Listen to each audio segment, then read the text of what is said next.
اهلا بكم في قناتي تجربة ايمي. هنروح مع بعض النهاردة فندق من فنادق شرم الشيخ ونعمل عنه ريفيو ونشوف الفندق من جوه بكل تفاصيله عشان اللي حابب يحجز في المكان ده يعرف تجربتنا هناك. المكان ده اسمه يوني شارم، موجود بالتحديد في الهضبة. الفندق بسيط 3 نجوم، امكانياته جميلة بالنسبة للنجوم بتاعته، وهنشوفه مع بعض دلوقتي من جوه ونشوف كل مكان موجود فيه. يلا بينا ندخل مع بعض الفندق. ده الريسبشن اللي موجود في فندق يوني شرم الشيخ.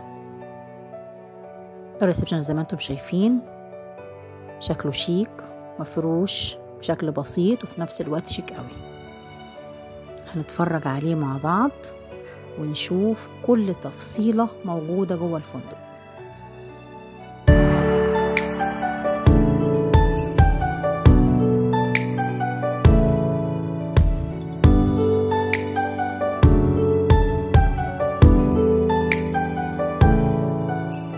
شفنا الريسبشن، نطلع بقى نبص على البول.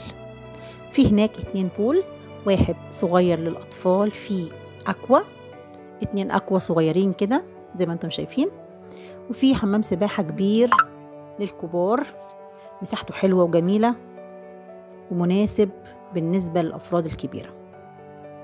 زي ما انتم شايفين ده حمام السباحة. نرجع تاني للريسبشن. في قعدة حلوة جدا على البسين زي ما شفتم كده، في كافيه حلو بيشتغل بالليل على البسين. وده الريسبشن بتاعنا.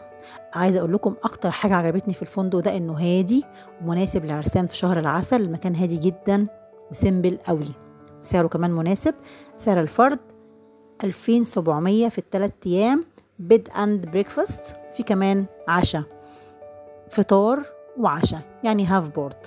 نطلع مع بعض نشوف مستوى الغرف. ده المفتاح بتاع الغرفة.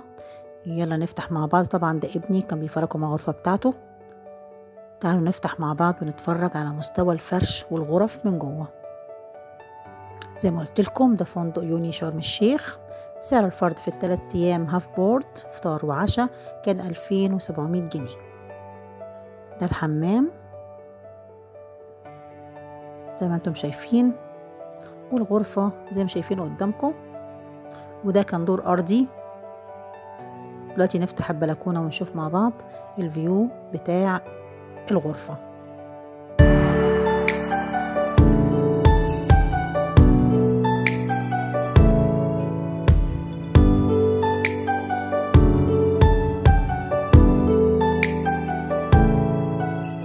مساحة الغرفة كانت كويسة وكبيرة ومكيفة، زي ما انتم شايفين في شاشة وفيها كل وسائل الترفيه والراحة، وكانت بصراحة المساحة حلوة جدا.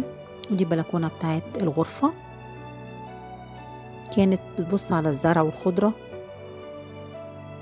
فكان مناسب جدا بالنسبة للسعر بتاعها، يعتبر كويسة جدا.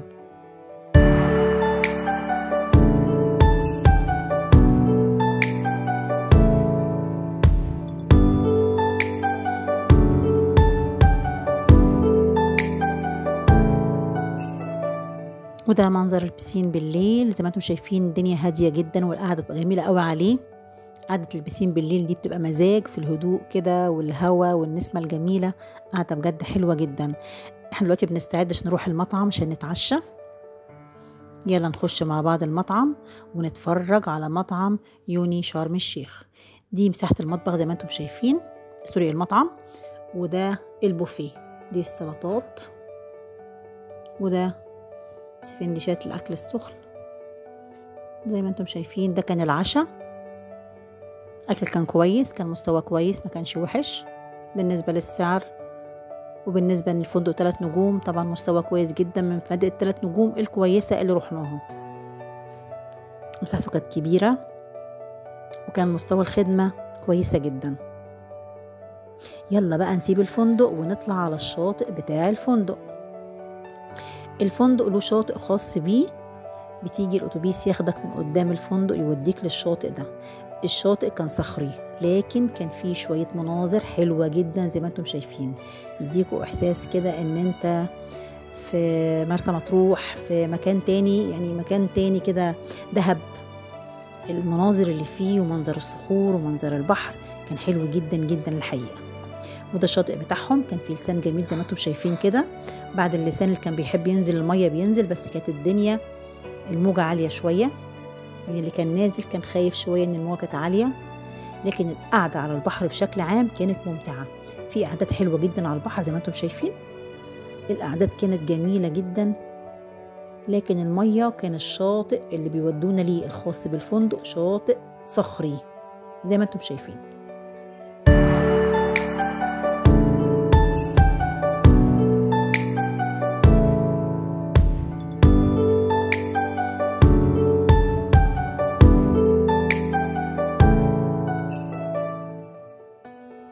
ده كان الشاطئ الخاص بفندق يوني شرم الشيخ.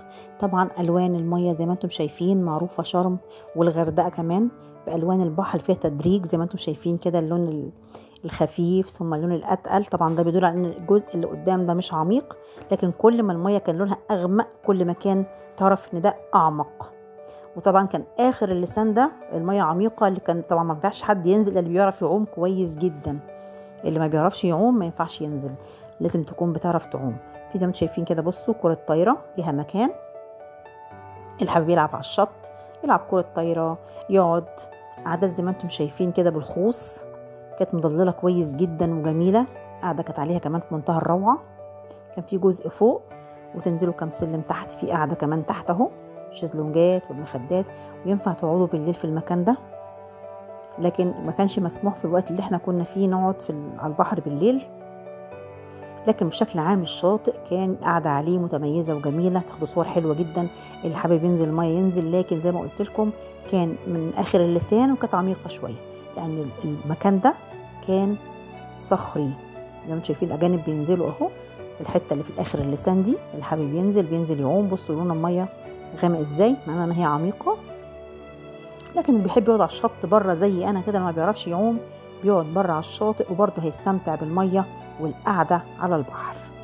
ده المكان بتاعنا فندق يوني شرم الشيخ. المطعم والشط والغرف ده مستواها وده شكلها. حبيت اقول لكم تجربتي هناك. اللي حابب يروح شرم، فندق بسعر معقول 3 نجوم هيناسبه جدا، تقضي فيه 3 ايام، تفصل تغير جو، تنزل تتفرج على البلد، تشوف اجمل اماكن في شرم الشيخ، وبنفس الوقت فندق بسعر كويس. هتلاقوا يوني شرم مناسب جدا جدا. يا رب يكون عجبكم. اللي عجبه الفيديو يا ريت لايك وشير، واللي مشتركش في قناتي يشترك عشان يوصل له كل جديد.